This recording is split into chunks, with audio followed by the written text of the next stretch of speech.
channel. This is your girl Sean. I'm back for another video. Now in this video today I'm going to be sharing with you guys a letter that was sent to me from one of you. If you're brand new to my channel, you may not know it, but I'm a life and dating coach and the author of 3 books. The first one's called The Dating Game, How to Find Yourself While Looking for Mr. Right. My second book, Breaking the Man Code, The Key to Unlocking His Heart. And my third book, Getting Unstuck, How to Create the Life You've Always Wanted to Live. They're all available on Amazon, Kindle, BarnesandNoble.com. And if you want to work with me as your personal life and dating coach, or if you'd like to submit a letter for a chance to possibly have it featured in an upcoming video, send me an email to itscoachshawn@gmail.com. That's itscoachshawn, SHAWN @gmail.com. Now let's go ahead and jump right into it. This is a pretty long letter. The writer of the letter already says she thinks it might be top 5 longest letter. Child, don't write me no long letters, please. Please do not write me no books. Okay? All right, let's go ahead and jump right into it. Without any further ado, let's go get them. So I have a friend who I've known for a couple of years now, and although I've had a lot of people tell me that she's not a good friend, that I shouldn't be around her, I never really saw the reason or anything wrong with her that would set off any triggers.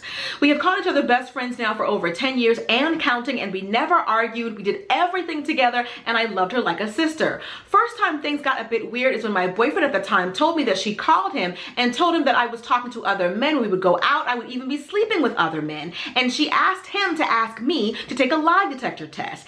He said that she even asked him if he ever thought about cheating on me, and he felt as though she was coming on to him. I didn't think for a second those words would ever come out of her mouth. So when I told her, she said he was just trying to tear us apart, so I let it go.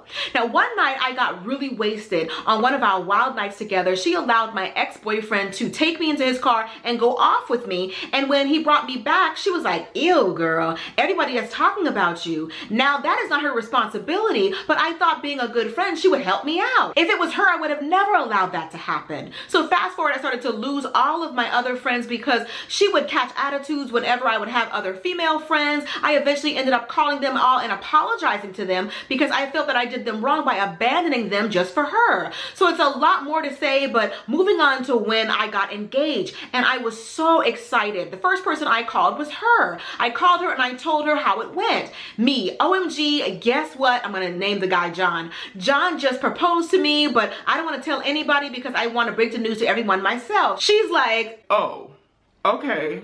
Yeah. Well, I can't even be happy for you because you said that you didn't want anybody else to know." And then crickets. She literally said nothing, not congratulations, not anything. I was hurt. Moving on, while I was planning my wedding, my sister was my maid of honor, and she kept trying to convince me that she should be, but I declined. She remained my bridesmaid, and not once did she ever offer to do anything besides just getting her dress. She kept asking me, "Oh, what is the date again?" She asked me a couple of times. I just don't get it. So after that, I kind of was working on my relationship with Christ, and I stopped going out on Fridays, and she would kind of make fun of me, saying that I was trying to practice being a Christian. I stopped partying as much, and me and her became distant. Then everyone would tell me that she was out there in the streets telling everybody how much I changed since I got married. So I started talking to her and advised her on what was being said, but I didn't blame her, and she admitted it, and she was like, "Yeah, I was saying that because I felt like I had honestly lost my best friend." I told her what the situation was, that I was trying to work on my relationship with Jesus, but she still felt hurt, and she would go around starting rumors about me that weren't true, and she was supposed to be my best friend. Maybe I was being sensitive. I even prayed to God to distance us because I knew if I said what I really felt, it would be a fight, and that she would tell everybody that it was my fault. So now I keep her a bit at a distance because I feel like she drains my energy, if that's a real thing. She has even asked me, it's hard being faithful to one person, right? And she's even suggested that I cheat and that she would just keep it between us. Anyways, last week I went out for my sister's friend's birthday. She came and she spoke to me, and when we were leaving, I went over there to say goodbye, and she just ignored me.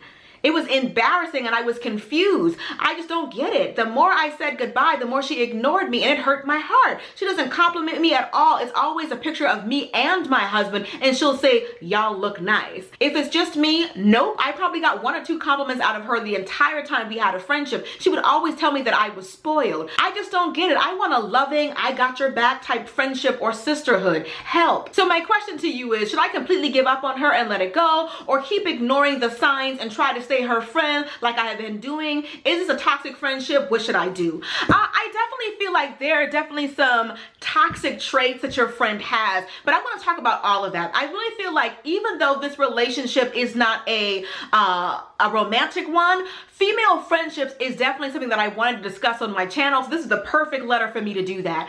Relationships change when people grow and when people are at different stages, especially when one of the friends isn't being mature enough to realize that they don't have the same role in your life that they used to when you get married. It takes a really strong friend to hang in there with you despite things changing and despite the relationship dynamic changing. It takes a degree of maturity that it doesn't seem like this friend seems to have. And I also feel like she's jealous of you, calling you spoiled, never complimenting you. I feel like she thinks that things come easy to you, especially when it comes to romantic relationships. So this friend called your ex-boyfriend and told him to give you a lie detector test. She called him and told him that you were cheating on him. And then now that you're married, she's telling you, girl, go ahead and cheat. It'll be between me and you. I think she wants her single partying friend back. And she'll do anything to get that back, even if that means blowing up your relationships. I feel like God has been warning you about this girl even before you tried to get a relationship with God closer than it was at the time. He's been trying to warn you. You said other friends had been telling you that something's not right about her, and you ignored that. You turned your back on all your friends. You have been warned about this girl time and time and time again. And I think that it's really important for you as a baby Christian to identify that she is not on the same path as you. This person is trying to get you to do things that you don't want to do anymore. This happens sometimes in adult female friendships, especially when the first person goes off in the friend group and gets married. I think the person who's still single, still doing the same single things, you're going to have to be a bit more mature if you still want to maintain that relationship and understand that things are going to change. That person's now her priority. She can't drop everything and go out with you on a Friday night. I feel like this friend never really had your best interest at heart, letting you go off with the boyfriend, the ex-boyfriend when you were drunk, and then being like, ew, girl, they're all talking about you. She's always been jealous of you. Your friends could see it. Your family probably could see it, but for some reason you couldn't see it. And now that your relationship with God is getting better and you're praying more, God is showing you what he's been telling you. It's just getting louder. It always starts off as a whisper.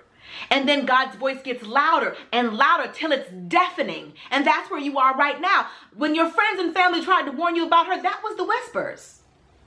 When you heard that she was talking about you throughout town and back and forth, and you kept hearing that she was starting rumors, those were all whispers. And now it's to the point where it's loud, it's deafening, even you can't ignore it. You know good and well you gotta cut her off. Who encourages their married friend to cheat? She wants your life to be in shambles. This girl doesn't wish you well. And even if she does, she has a very misguided way of wanting that. She wants her friend back so bad that she don't care if your life is in shambles. As long as she got somebody to party with on Friday night, she's good. I think she resents you and that she's jealous of you and always has been. Even the ex-boyfriend tried to warn you. Most guys wouldn't even say anything. Even the ex-boyfriend thought it was tacky for her to come to him and be like, have you ever thought about cheating on her? Or she's been cheating on you. Like, everybody's told you about this girl. So the friends told you, the ex told you, the people around the community have told you, even she confessed and told you, and you still asking me. How many people gotta tell you that this girl is no good for you? Let her go.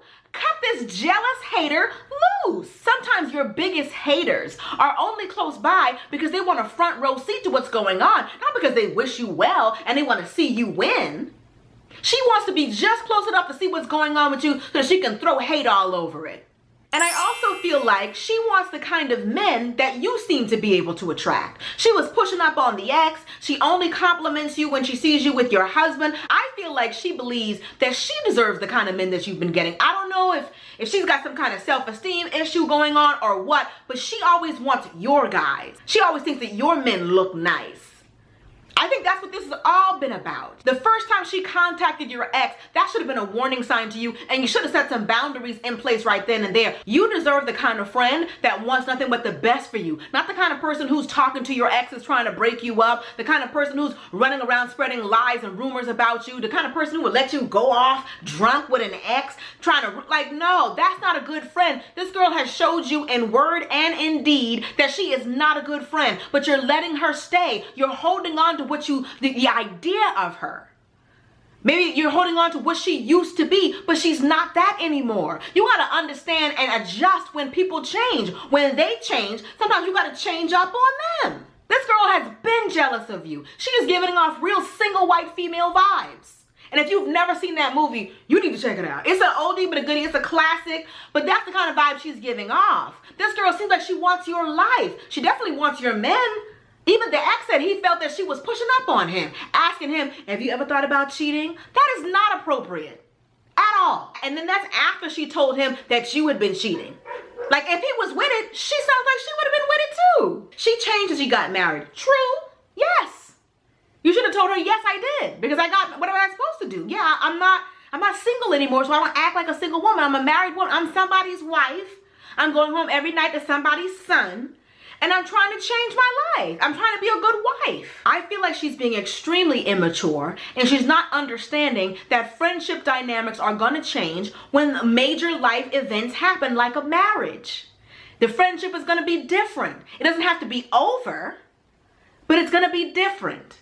And until or unless she's responsible and mature enough to understand that and adapts to it, she's not a friend that you can have in your life. I'm not even sure she misses you as much as she misses having somebody to go to the club with and to drink with and to party with.